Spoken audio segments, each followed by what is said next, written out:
ด็กข้างในเต็มเลยฝนลงเม็ดนะคะทุกคน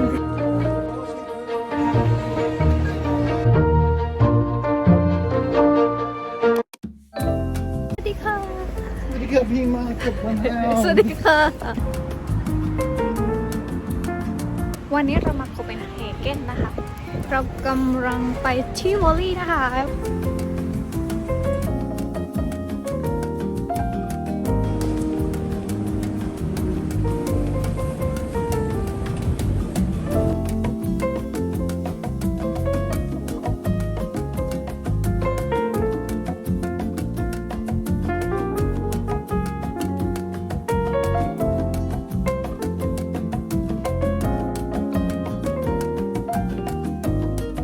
ตอนนี้เข้ามาในทิฟฟานี่แล้วนะคะ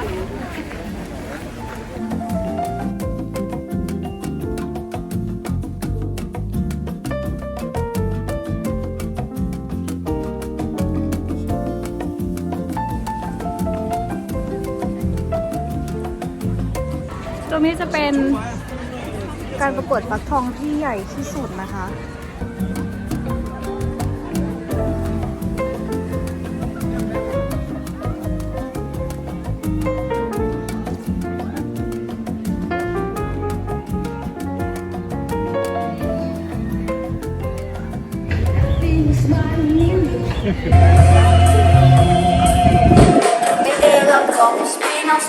Det der kugelhjul, de tror at de kan skræmme os med simsalabim. Men edderkoppespil og spøg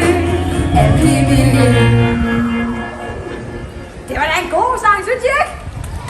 Jo!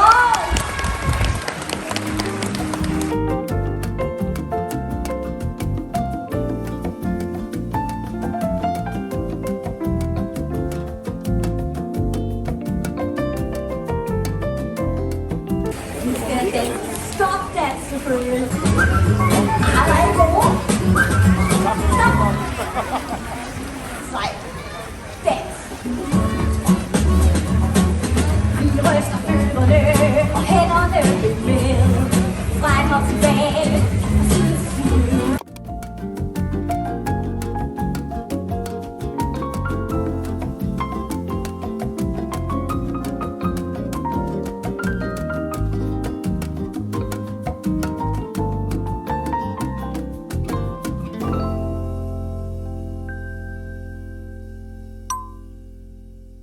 คนเยอะเวอร์เลยค่ะ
ตอนนี้ก็เป็นออทัมนะคะเพราะอากาศก็จะเป็นเย็นคือเราเลเยอร์เรามาสุดๆเลยนะเพราะว่าเรากลัวว่าเราจะหนาวแต่กลายเป็นว่าเราเดินเยอะๆแล้วเราร้อนนะคะทุกคนสวยไหมคะทิวอลี่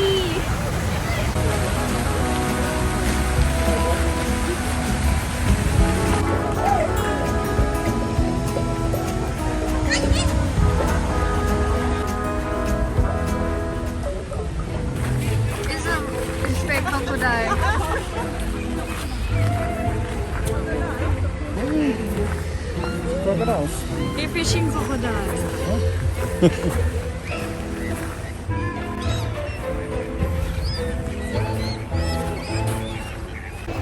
ฝนลงเม็ดนะคะทุกคน เราต้องไปหาร้านนั่งแล้วล่ะค่ะ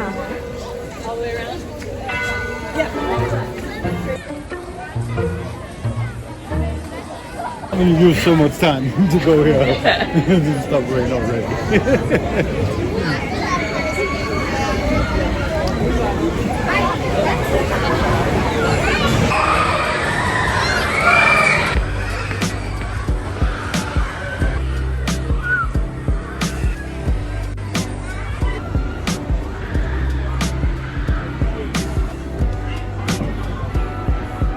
หลบฝนมาแล้ว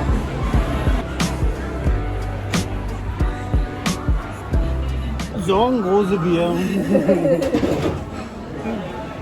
Bier Große Bier. Große Bier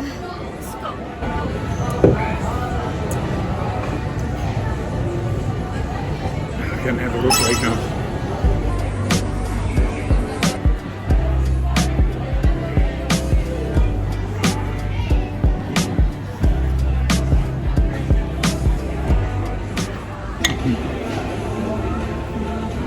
ตอนนี้ฝนยังตกปล่อยๆอยู่นะคะ ดีที่อ้อม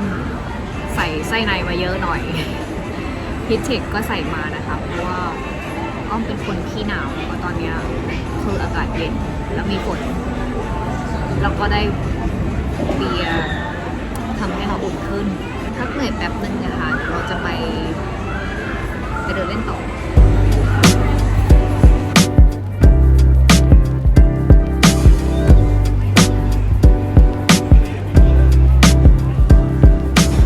เดี๋ยวดื่มเบียร์หมดแล้วเราก็จะไปเดินเล่นกันต่อนะคะ ช่วงตอนกลางคืนเนี่ยไฟจะสวยอาทิตย์นี้ทั้งอาทิตย์เขาจะเป็นธีมฮาโลวีนจริงๆแล้วสวนสนุกเนี้ยนะคะเขามีลูกเล่นเยอะมากทุกเทศกาลแหละแล้วก็มีบัตรประจำปีก็คือสามารถมาได้วันละครั้งวันละรอบแล้วก็เอาเกสมาได้1 คนนะคะ ถ้าใครที่จะมาแล้วก็ใครที่ชอบมาเที่ยวสวนสนุกก็ซื้อแบบเป็นรายปีดีกว่าประมาณ 4,000 บาท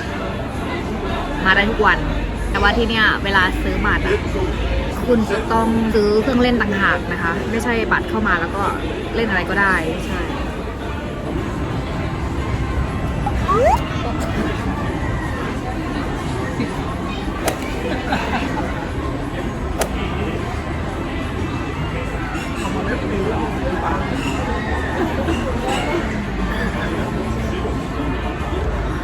หมดนี่แล้วเราก็จะไปต่อแล้วนะคะทุกคน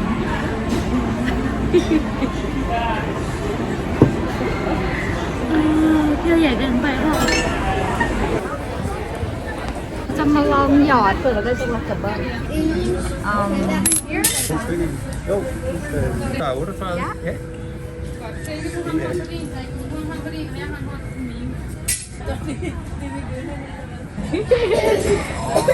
ได้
เสียอีกแล้วค่ะ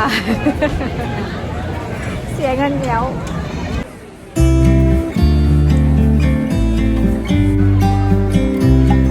It's here our table Oh, thank you. Still waiting. yeah it's okay